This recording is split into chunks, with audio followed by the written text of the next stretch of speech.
people and management and our own leadership and so on.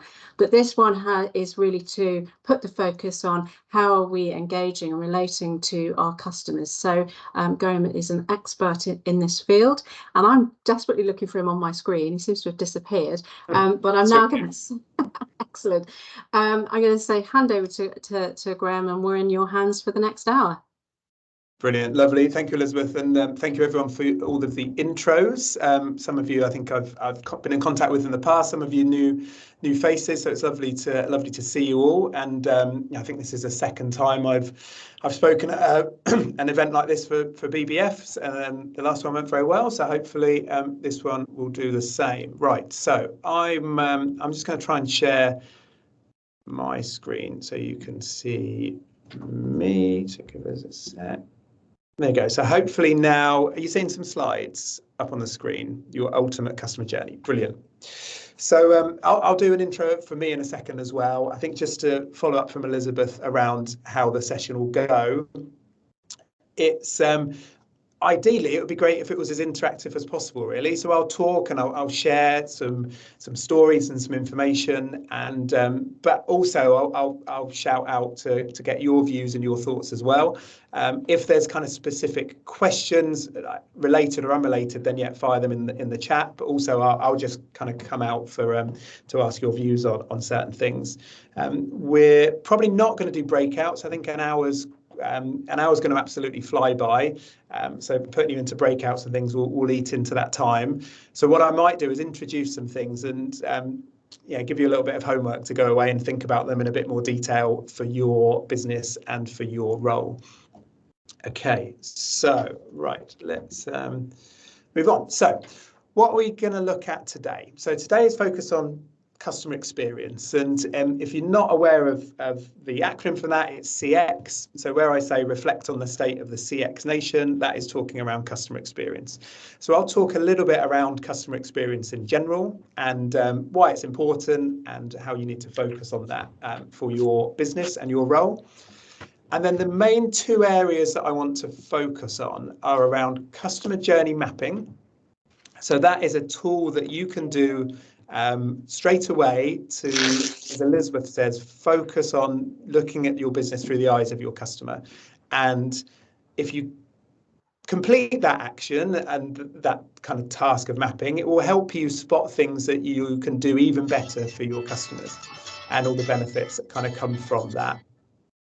And then finally, I want to talk a little bit at the end around customer feedback and specifically how you get feedback, how you use that to drive business improvement, but also the importance of things like online reviews for you as well. I think that's a really important and hot topic at the moment.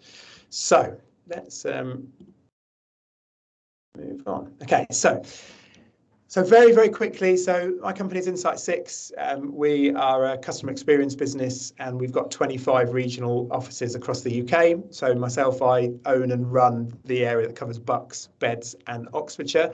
And we support over 1,000 customers across the UK with their customer experience. And sector-wise, we do work with a number of different sectors, but predominantly professional services and legal, over 250 law firms that we work with. But typically it's businesses is where we work, but professional services is our main kind of niche. There's just some examples of clients that we work with. There are some biggies, things like Eurotunnel, but there's also some probably local businesses on there that you may well recognise. And actually, that's we'll come on to that one. Just for me, so I've been part of, I own the Insight6 local area since 2016. Previous to that, my background was in kind of senior leadership and project management roles for large retailers, like Digicel in the Caribbean, Vodafone in the UK. And everything I've done has always been geared around customers and delivering great customer experiences. Okay, so I gave you a sneak peek of the next picture. So I'm going to start by talking about MRI scanners. So I'll tell you a little story to hopefully try and bring this to life a little bit for you. And the story is about an American engineer called Doug Dietz, who worked for GE Healthcare, and he ran a project to design a new MRI scanner for children. And this is the result of that project. He was really excited about the project. He He delivered it on time, under budget. From a technology perspective, the MRI scanner was efficient, it was effective, and delivered great results. So he tick, tick, tick. Great result. And he wanted to see it in operation. So he drove to a hospital where it was being used, went to see it. And as he was walking towards the MRI scanning room, he could see a child kind of walking towards the room with the parents. And the child was in floods of tears, really upset, was talking about the last time that they had an MRI scan and how horrible it was, and didn't want to go through it again, and it was such a horrible experience. And the dad was bending down and saying, "Oh, you can do it, you can be really brave, it will be okay." And the poor girl was kind of inconsolable. And the doctor saw what was going on, so actually we're going to have to sedate the little girl so she can have her MRI scan and stay still. So Doug was quite upset about that, because he thought he delivered a fantastic project. But then when he saw what was happening with a child that was about to go through it, it obviously didn't fill him with happiness. And if any of you have ever had an MRI scan, you'll know that they're noisy and claustrophobic, and there's lots of things about it that make it not a great place to be.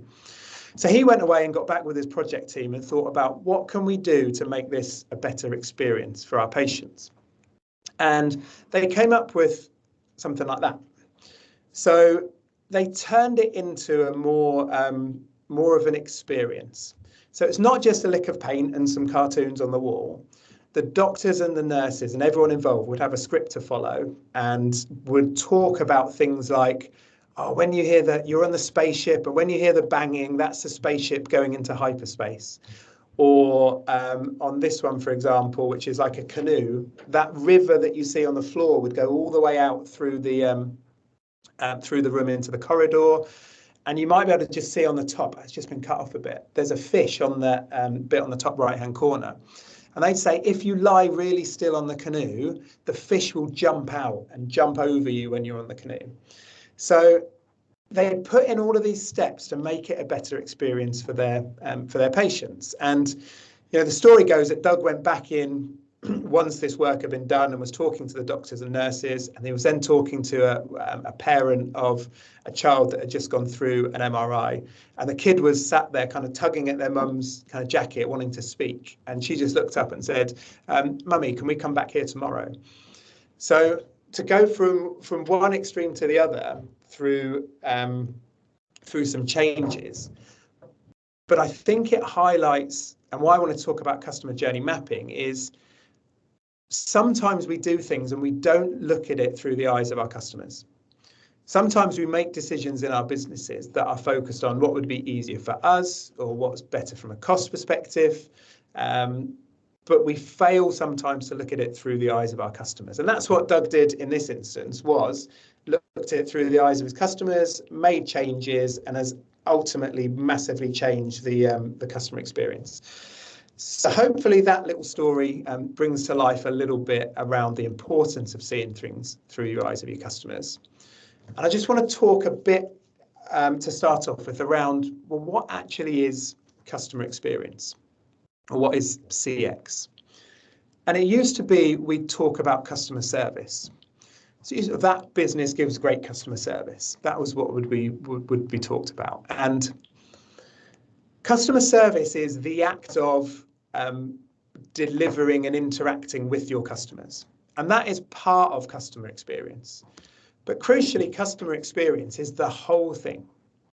Customer experience is every single touch point that a customer or prospective customer or client or patient, whatever word you would use for your business, it's the whole end-to-end experience. And crucially, what we focus on with customer experience is it's how you make your customers feel. It's very much around that emotional element. And that's really important because it's the emotional element that drives loyalty. So you might have heard customer satisfaction talked about. Is your customer satisfied? I would argue that a satisfied customer isn't enough, and because a satisfied customer isn't loyal to you. If we have done what we set out to do and hit expectations, and there's a big opportunity there to do more than that and exceed expectations, make our customers and clients feel really special, and create that loyal kind of customer base that we'll come on to a bit more in a second. So customer experience is everything. It's your marketing, it's your social media, it's the coffee you serve in your reception, it's how easy you make it to do business with yourselves, and it's how you make your customers feel. And that's where customer journey mapping is such a good practice to get into. Okay, right. So let me talk a little bit around what we see at Insight 6 as the kind of state of the nation around customer experience at the moment. And I will whiz through this fairly quickly because I'm conscious of time. So firstly, this was a study done in 2011, which predicted that by 2020, customer service and customer experience would replace price as the key brand differentiator. The experience that we deliver would be the main reason that people choose to do business with us. Now, we haven't seen a follow-up study to that yet, but anecdotally, we're seeing that actually since COVID, customer expectations have increased. You know, people are looking for more personal service. The cost of living challenges is meaning that there's less disposable income out there. People are more giving more thought to their spend. And you know, we see customer experience absolutely as the new business battleground. It's why people would choose to do business with you. You know, many of you, looking at the organisations that we've got on the call today, we've got law firms, we've got telecoms companies, we've got video companies, and actually, if you think about it, the product or service that all of you sell, there's probably someone in your town or very close to you that can provide a very similar product or service. You know, the will that you draft as a law firm, it's probably fairly similar to the will that will be drafted by your law firm down the road. But crucially, what will make a customer choose you is how you make them feel. And it's the value that you add, how easy it is, the emotional connection that you have with them. So I completely believe that it is a crucial part of making someone or helping someone choose you. Right, I'm going to get you to shout out some things in a minute. So got a bit of interaction for this bit. So little quick one. Debenhams up here is an example of a brand that's disappeared from the high street. And we've lost lots of brands from the high street in recent years. Now, a survey was conducted where 1,000 customers were asked, of all the brands that have disappeared from the high street, which ones do we miss the most? Any thoughts on what came out top? First thing on Woolworths, yeah. Woolworths. It's brilliant. I ask that question quite a lot in training and talking at events. Woolworths is always the one that comes out top. It's really interesting. But actually, the results of the study were the top answer was none of them. So I think that's really interesting, because I think that says to me that lots of these brands have disappeared from the high street because they potentially weren't giving their customers what they need. And the fact that they've gone, we still don't really miss them, because none of them was the highest answer. And I'll give you an example to kind of bring that to life. So I don't know if any of you have kids. I have two boys, they're 12 and 9. When they were younger and when Toys R Us was still around, we had to go to Toys R Us. And personally, I hated it as an experience. I found it impersonal, noisy, nothing for the parents to do, no interaction, not a great experience at all. And they're no longer with us, although they're rumoured to be making a bit of a comeback.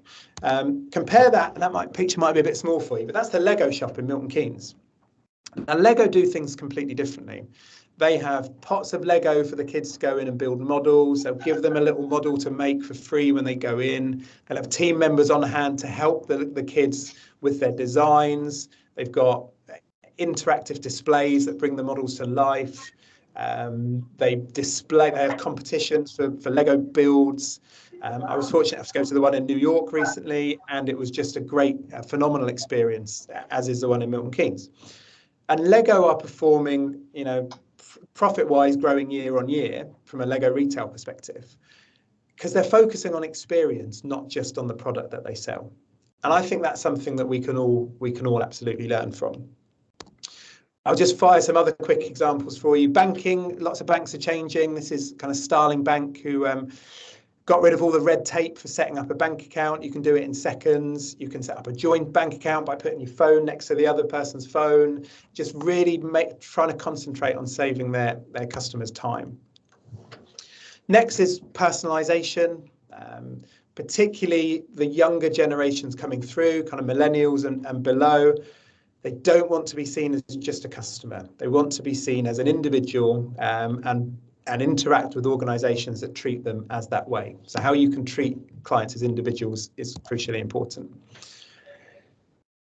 This is an interesting stat around, there's research that says that actually not many dissatisfied customers will tell you they're dissatisfied, but lots of them will just never come back. So if you do hear and get feedback from your customers around things that are not going well, what can you do to jump on that, to fix that situation? This one is just around the expectations that customers and clients have now around time and response rate. We live in a world of brands like Amazon that give you instant responses, products that can be delivered the same day, returns that can then come out the following day.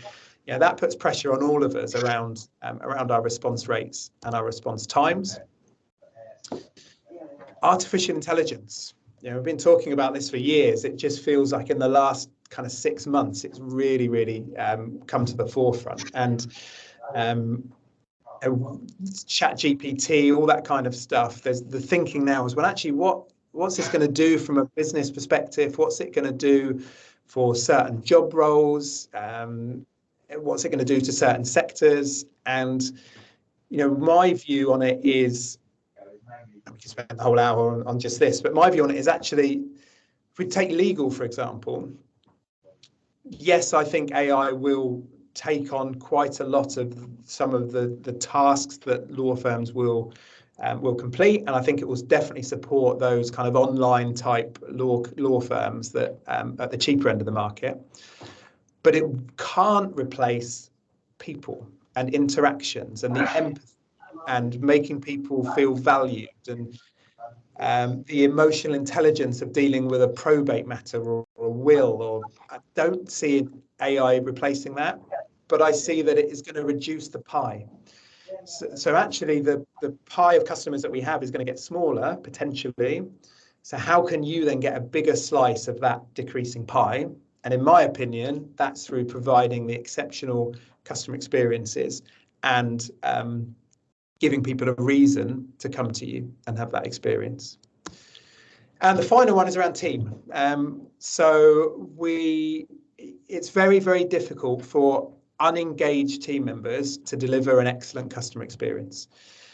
We talk a lot around your team. If you have a team within your organization, are your most important customers. So how you look after them, how you engage them around what you're trying to deliver is absolutely crucial.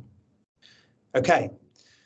Whew, that was just a really quick whistle-stop tour to try and get us in the mindset of customer experience and kind of the importance of it.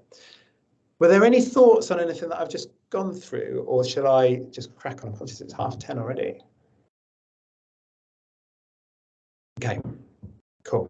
I'll move on. So the purpose of that was to give a bit of an introduction into customer experience and why we feel it is such an important area for your business to focus on. But how do you focus on it? And one of the tools that we work with our clients on consistently is something called customer journey mapping. So customer journey mapping is it's a tool to get you to see your business through the eyes of the customers. And ultimately, through doing that, spotting opportunities where you can deliver a better experience for your customers, and crucially, how you can make them feel that emotional connection. And what it isn't is a really detailed, process-heavy flow chart looking at if X happens, Y happens. It's not that. It's not a process map. That exists, but that's not what we're talking about today. Customer journey mapping is a tool. It is a business tool to help you make decisions about your business. It is a way to bring team members together to see things through the eyes of your customers, and is a way to spot those opportunities for you to make things even better for your customers. So it's just a business. It's purely a business tool. And here's some benefits of it. The output that you'll get from doing customer journey mapping is actions. So actually, we've done this. We've created a customer journey map. We've looked at our business through the eyes of the customer. So what? The so what of it is you'll get some things that you can then go and do, which will help make your customer experience better. It's about looking at your business through the eyes of your customers. For those of you that have larger teams, it's about creating that shared understanding and vision of customer experience across your business. It's about focusing on the customer and their differences and how their differences impact on needs. You're solving problems, and when you bring someone in to do it, there is kind of independent facilitation. Can everyone still hear me all right? I'm not sure if I've seen some freezing. Yeah, you're really clear, Yeah, Graham. all good. Perfect. I think the picture that I've got, I can't see you. I can only see my slides. It's quite disconcerting. And Elizabeth's picture's frozen on my screen. So it's cool. We're good. You can still hear me. Great. So that's what mapping is, and that's kind of why mapping works. And just to kind of reiterate what we've talked about already, when we're talking about customer experience, there's generally kind of 3 dimensions of it. So what you're providing for your customer, the experience that you're delivering. Firstly, does it work? Secondly, was it easy? But it's that emotional element that's crucial, that's really, really important. So how did it make me feel? And that's the bit that creates the loyalty, the bit that creates these kind of your kind of guerrilla marketing force that are out there talking about how great you are to do business with. And when we do customer journey mapping, and the mapping exercise I'll give you to complete on your business, we use something called Net Promoter Score. Have you come across Net Promoter Score before? Is that something that people use within your organisation? No. Yeah, brilliant. Cool. So what I'll do is I'll explain Net Promoter Score to you. It's a worldwide customer experience metric, and if you don't use it within your organisation, I'm pretty sure you'll use it as a customer. And the reason for that is the question that's asked is, so you ask a question to your customers, and the question you ask is, on a scale of 0 to 10, how likely would you be to recommend us to a friend or family? So I'm sure you've probably been asked that question at some point with a business that you've interacted with. The reason we use it for mapping is it's a very good way with one question to understand how your customers feel about you. Because a recommendation is a very personal thing. If you recommend to somebody, oh, you need to go to that restaurant, you'll have a fantastic meal if you go to that restaurant, and someone goes there and they have a great time, that reflects really positively on you. If someone goes there and has a really poor time, then actually the argument could be that that doesn't reflect as well on you. And if you think about your own personal kind of brand in a way, it's that recommendation is important. So that's why we tend to only recommend places that we know will do a good job. And the way the scoring works is, so I'll remind you the question, on a scale of 0 to 10, how likely are you to recommend this business to a friend or family? If someone scores you a 6 or below, that is typically that's what's called a detractor. So that is where people will not just say, they won't recommend you, they'll actually do the opposite. They'll say you don't want to go there because X, Y, Z. They did this, they didn't do this. The 7 or 8 is what we call a passive, and that's where the vast majority of interactions happen at the moment. That is hit expectation. I went to that restaurant, I got what I ordered, it was all right and pretty good. I walked out and I was happy. That's a passive experience. You're not going to phone up your friend or family member and say, oh, you have to go to this restaurant because they did the average of what I was expecting. So what we're trying to do is move our passives up into the promoter, because your promoters are the people that will say, you have to go to that restaurant because they did this and it was amazing. Or you have to go to that law firm because they did this and it was amazing. Not, if you think about, again, I'll use a will example. You go to a law firm to get a will. You have a meeting with a solicitor. They ask some questions. They draft your will. It's accurate to your needs. It's legally sound. Brilliant. That's a 7 or 8 experience. There's nothing in that will make you say, oh, you have to use that law firm because of how they made me feel.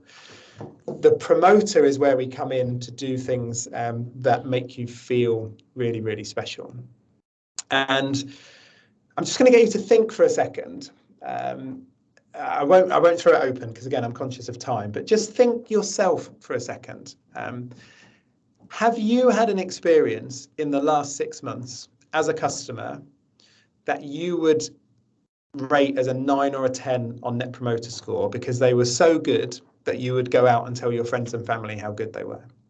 So just reflect on that for a second. And I'll share what we typically see when I ask that question in training sessions is normally about 20% of people put their hand up.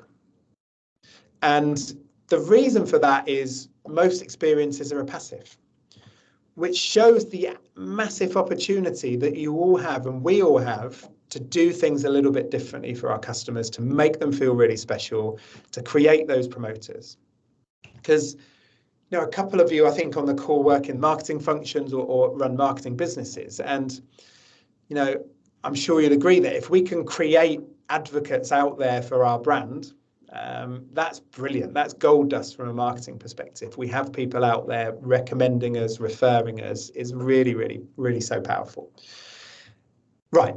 Let me try and give you an example to bring that to life a little bit.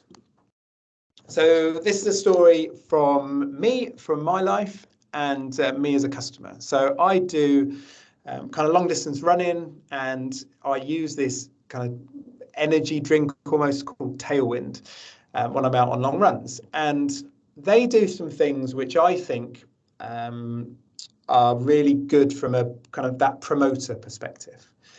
And what they do, let me give you a few examples of it. So they handwrite your name on the packet, really small little detail, but actually it makes you feel, it makes it quite personalised. There's a handwritten note that comes in the delivery, which is saying, hi Graham, welcome back. Thanks for your order. All the best training for Reading.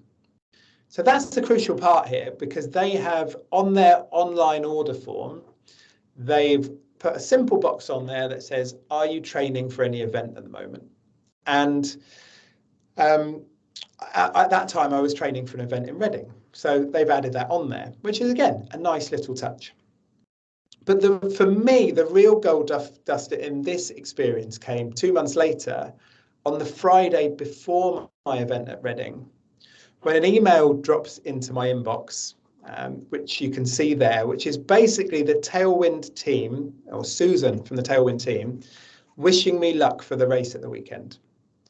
So they'd gone onto the website, they'd found out what the kind of strap line was for the event, and they'd taken the time to drop me an email to wish me luck for that race. So if we think about that in the terms of Net Promoter Score, the product is good, it arrived on time, I was happy with it, I would score it a 7 or an 8. What they've done here with these 3 things is created I have a more emotional connection now to this organisation. They've made me feel valued and made me feel really special. So I will be an advocate for this brand, and I am, because I tell this story quite a lot, and I'll tell it to runner friends and such as well, around the little things that these people do. And for me, there's a way that you can do it. There's a formula that you can follow to move an experience from a passive, so from that 7 or an 8, to a 9 or a 10, which is your promoters. And the model that you can use is Do something for your customers that is small, personal, and unexpected. So small, personal, and unexpected. And crucially, it needs to be all three. So if we use this tailwind example, what's worked here is it's very small. They've written your name on it. They've written a little card and sent you an email. It's not a big gesture. These things don't need to be big. It's clearly very personal throughout. And particularly that final email is completely unexpected. Our brains are hardwired to thrive on novelty and variety. So that unexpected is what gives us that little kind of dopamine hit in the brain to go, oh, that's nice. Yeah, it makes us feel good, makes us feel special. And we then attach that feeling onto the brand.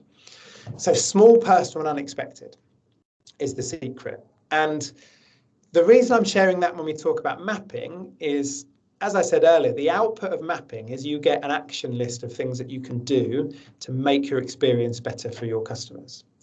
So mapping, Tailwind may have mapped their customer journey, gone, actually, a customer orders from us, but then we don't do much to stay in contact with them. So what can we do at that point to make them feel really special? Oh, why don't we send them an email to wish them luck for their good race? Brilliant.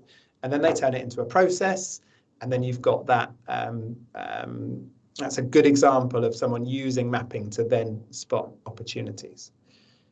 I'll give you another couple of examples, or a couple of examples just to get you thinking about mapping before thinking about it for your own business. So mapping can be really simple. This is a customer journey map done by Starbucks. So Starbucks, if you're a customer of Starbucks or a coffee chain, you want some coffee, you go and get a coffee, and then you drink the coffee. That is the customer journey in a nutshell.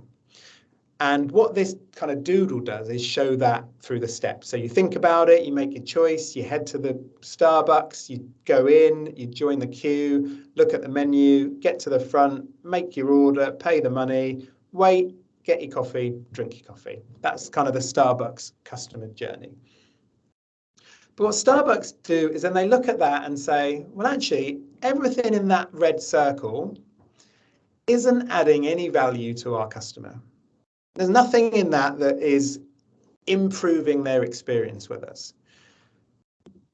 So what can we do? We can get rid of it by creating an app that a customer uses before they come in, where they can order their coffee and it's then ready for them when they come in.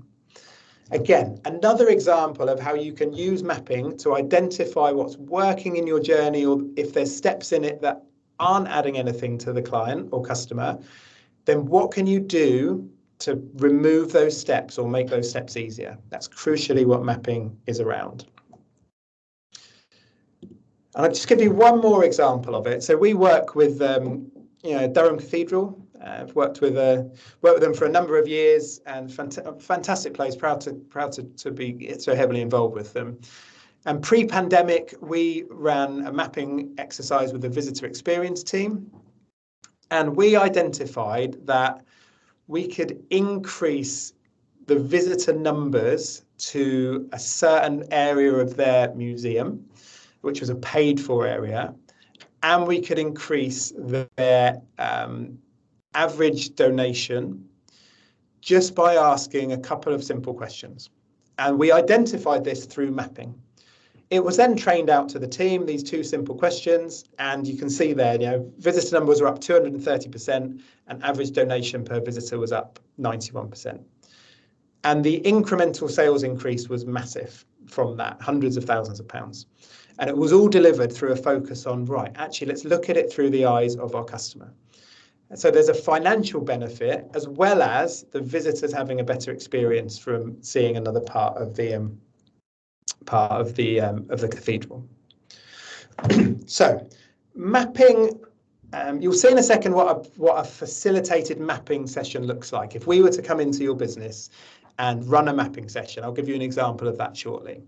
However, you don't have to do that. And what I'm going to share with you today is a simple mapping exercise that you can do with your team or yourself in 30 minutes, an hour, within a team meeting, something like that. So you can do this, and you can start your mapping journey yourselves, and you can do it in a really simple way. So that's what I'll share with you for the next part of the session. Hopefully I think you've got a copy of a workbook as well, which has this process in there. So you can, as I say, go from today, get some of your team together and run a very simple mapping exercise, which will still give you some really tangible actions, which you can help make your customers' experience even better. So the example I'm going to share with you on how you do that is booking a holiday. It's something, hopefully we've all had a chance to do that since COVID and book a holiday and get away, and hopefully something we're all aware of. So first step on mapping is identify what your touch points are on the journey that you're looking at. So for booking a holiday, the travel agent may say, my steps are, we're going to do an online search, or the customer will do an online search first of all. They might ask some questions on web chat. They might make a phone call into the travel agent. They'll book and pay, and then they'll be sent their documents. That's the customer journey for booking.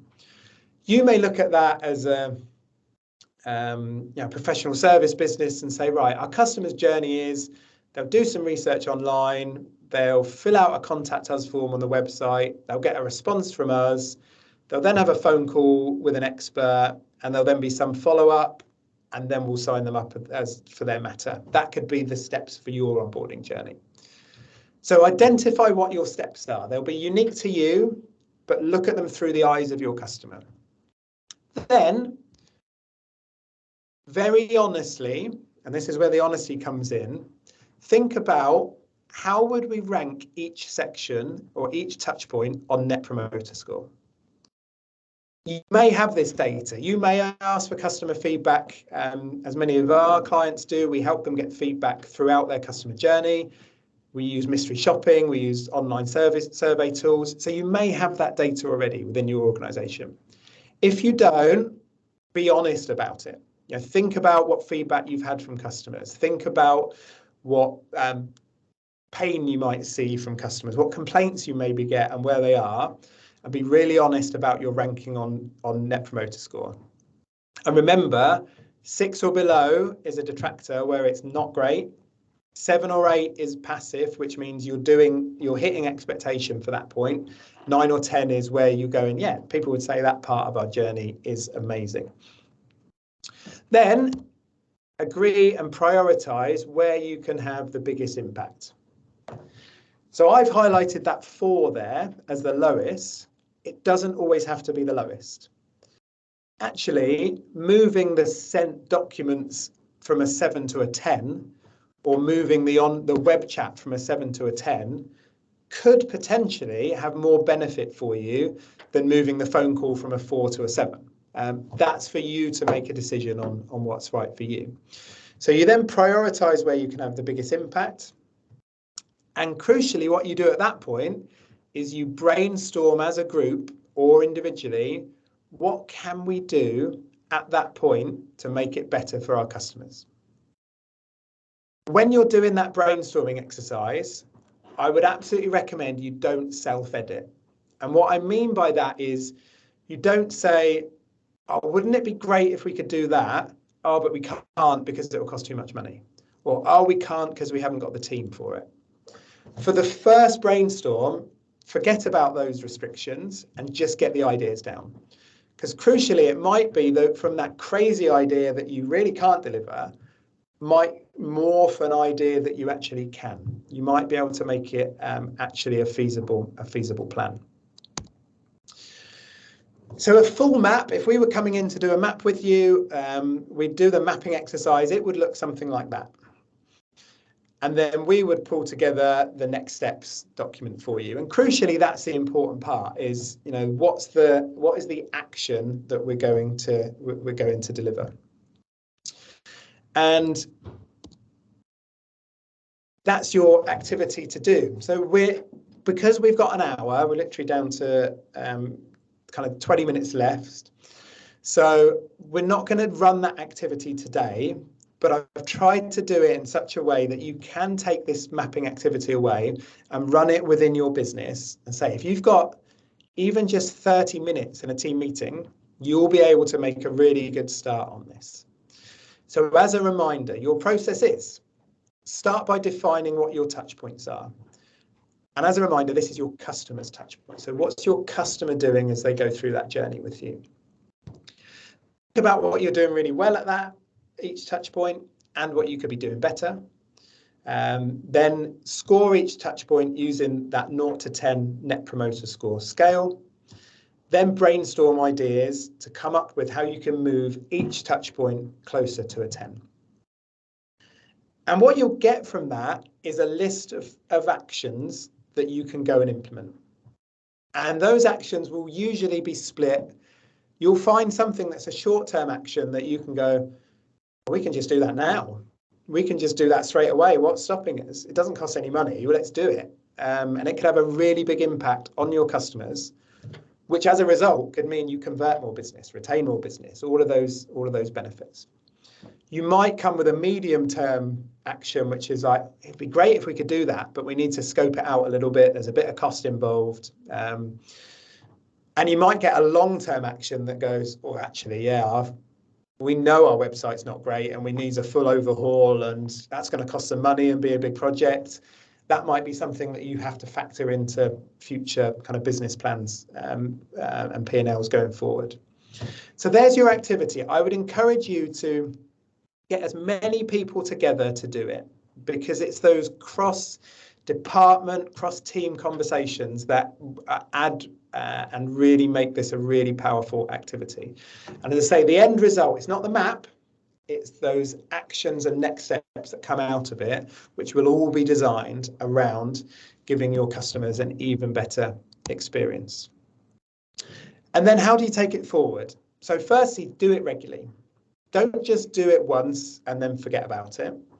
Make it a regular part of your kind of rhythm and routine. Maybe it's a monthly, maybe it's a quarterly activity. Obviously, if you come up with a list of actions that you can do, deliver them and measure them. You know, measure the outcomes, measure the effectiveness, measure the how often you do it. If you want to, absolutely use an independent customer experience specialist to come in and help you with it. But as I say, you can absolutely do it yourself using this model. And then if you want to, you can add more elements into the map. So you can think about, you know, when we facilitate a session, we look at what's the customer thinking, what's the customer feeling at this point. We look at what's the impact on it for you internally, and also what's the impact on employees. So how do we measure the employee experience as part of that mapping process as well? And then, as I say, the final point on it is around mapping regularly. Cool. So that is a really quick overview of mapping. It's hopefully a simple mapping tool that you can take forward, which will give you real benefit in terms of how you're really pushing those customers into that 9 or 10 element for you. I don't know, Elizabeth, were there any questions that have come through the mapping session that might be worth looking at now? Or are there any questions around mapping before we move on to the final bit, which is much quicker, which is around customer feedback and online reviews? I'll just throw it open and see if there's any questions. There aren't any questions in the chat box, but if you wanted to take, would you like to take a couple of questions now? Any questions on the mapping process now? Yeah, that would be really, really good.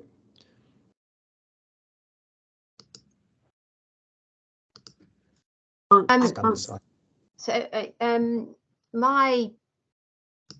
thoughts on all of this is it's like it's just like feeding sycophantic. I get really fed up when I bought something and then I'm expected to fill in a form saying how good were we? Like, you should be good because that's what you're doing.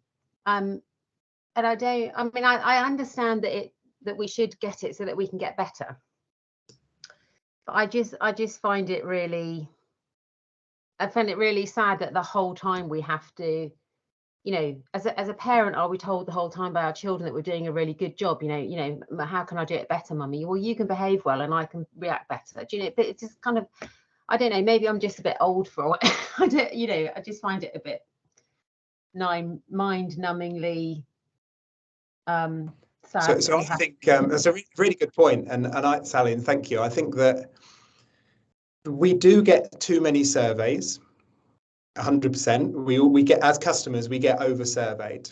So a part of looking at your journey is, how can we get feedback from our customers in a way that's, you could do that delivers a great experience. It doesn't have to be just an anonymous survey once you've done business with someone. So you could actually make getting customer feedback an integral part of it and do it differently. But the crucial part of it is, how do you know if you're delivering for your customers if you don't get that feedback?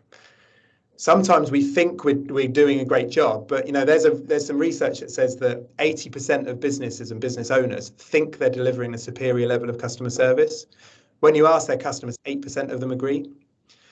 So actually, we need to get that feedback, but it can be done in great ways. It can be done through client interviews. It can be done through focus groups. It can be done through QR codes. It doesn't have to be it can be done through business events.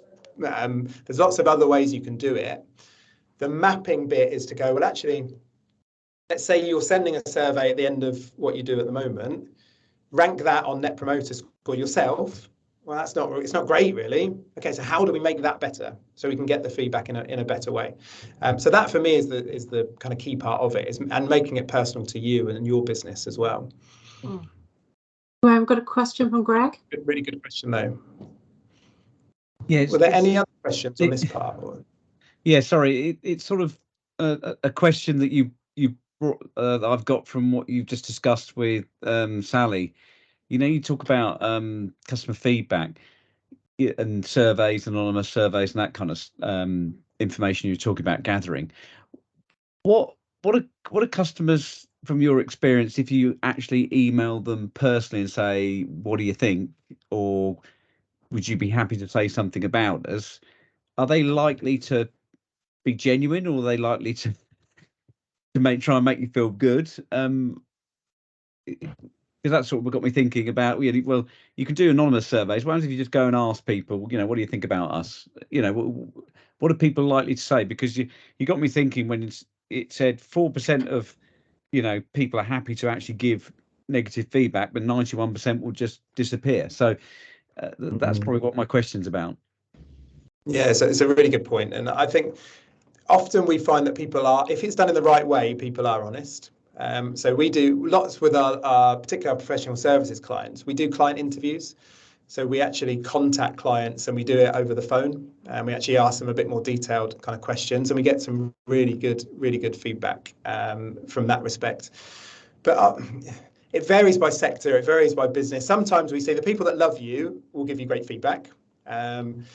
The people that you've had a shocking experience with, they'll either just walk away or they'll give you that feedback. But the point of that stat was to say, if you get that feedback around something that's negative, have in the back of your mind, there's probably more than this one person out there. This is the person that's taken the time to tell me about it. So I need to make sure that I'm looking at that with my business lens on to go, okay, maybe this is a bit more widespread than this one customer. So what do I need to do about my business and my processes to stop this from happening again? And the other part of it is, if you resolve that unhappy customer in a really effective way, you actually create a more loyal customer than someone who's never had a problem in the first place. So it's about how you resolve those issues as well is really, really important. Because if there was a bank, I think it was Barclays in the 80s, that created problems on customers' accounts. So they had to go into the branch so they could be resolved really effectively, because it created a more loyal banking customer. It's crazy. Obviously wouldn't happen now, but it's, yeah, so I think, did that answer your question, Greg? Was that, I waffled a bit there, but it's... Yeah, I mean, I was thinking, if you are people, if you ask them directly, are they going to give you direct feedback, or are they just going to be nice for the sake of being nice? I suppose pretty much what I was getting at through your extensive survey. Okay, yeah. So if I, if I say, you're a customer and I don't know, I think we're doing a good service, and I ask you directly on an email, are you more likely to say, oh yeah, everything's great, Greg, or are you going to give me the real truth? This, I suppose, is what I'm trying to say, okay. as opposed to an anonymous survey. Sorry.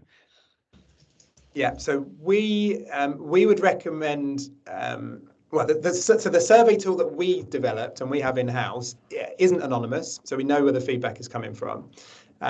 But crucially, what's good about Net Promoter Score is the way that the scoring works is it accounts for that. Because if you'll notice, 5s and 6s are still classed as detractors. So even if someone's being polite, they've had a bad experience, they don't want to offend you, so they'll score you a 5. Actually, the research behind Net Promoter Score still groups them as a detractor. So you still look at that and go, okay, they're still not that happy with what we've done.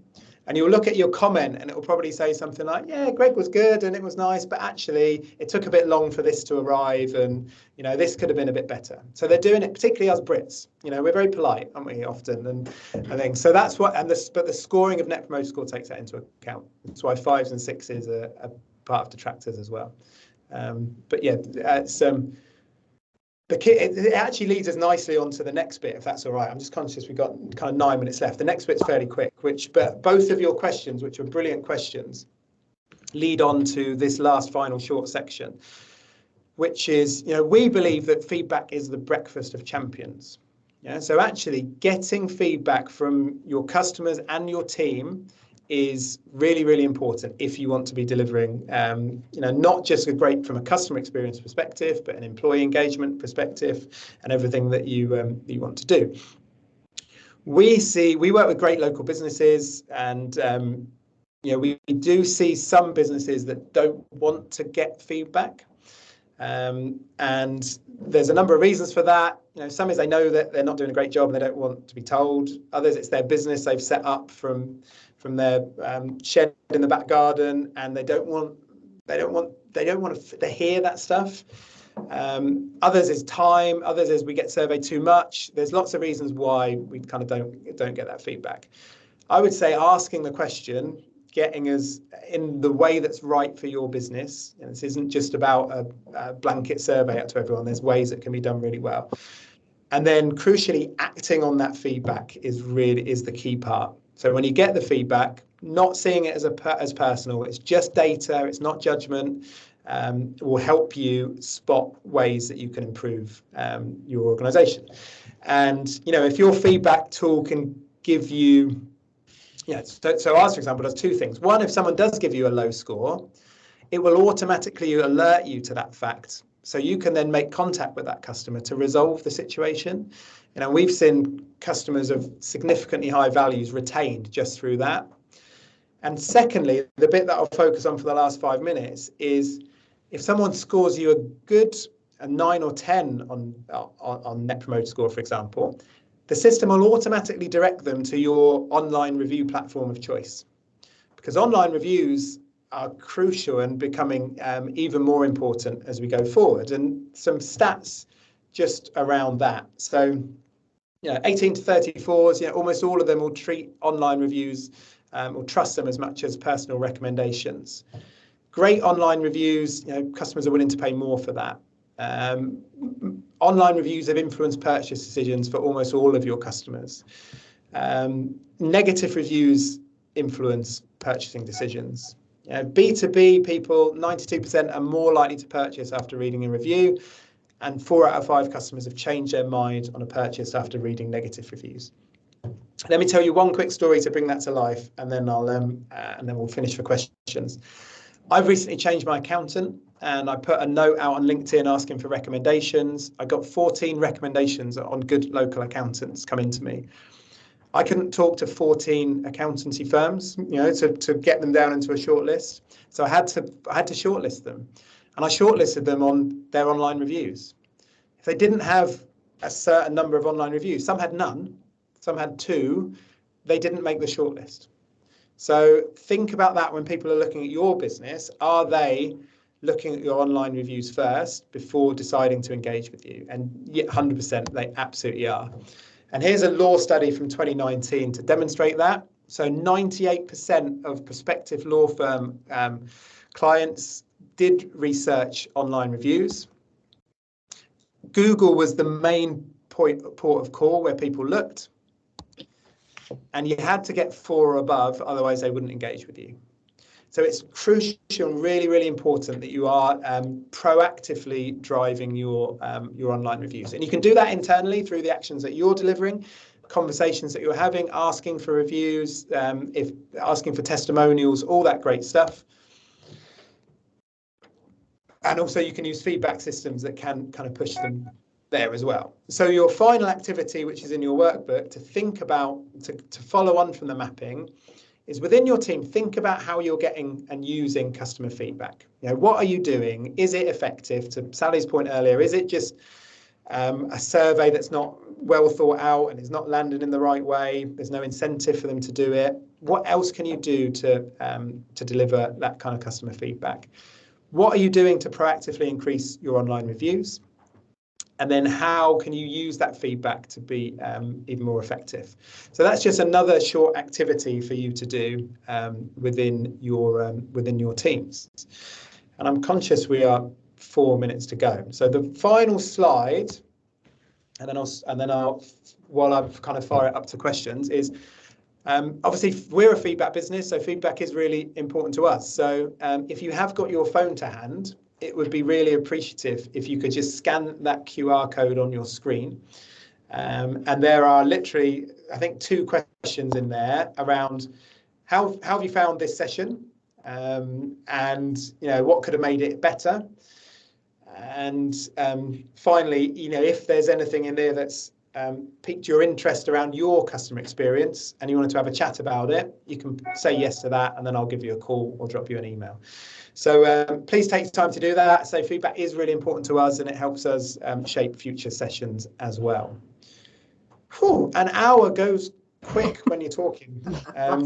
It does. So that's it. So focusing on customer journey mapping, go away and do that, run that session with your team. You'll get some activity and action that comes for it to help you deliver even better for your customers, and also think about how you're getting feedback and driving your online reviews. Whew. Any questions? Brilliant, Graham. Thank you. Just 2 questions that are outstanding.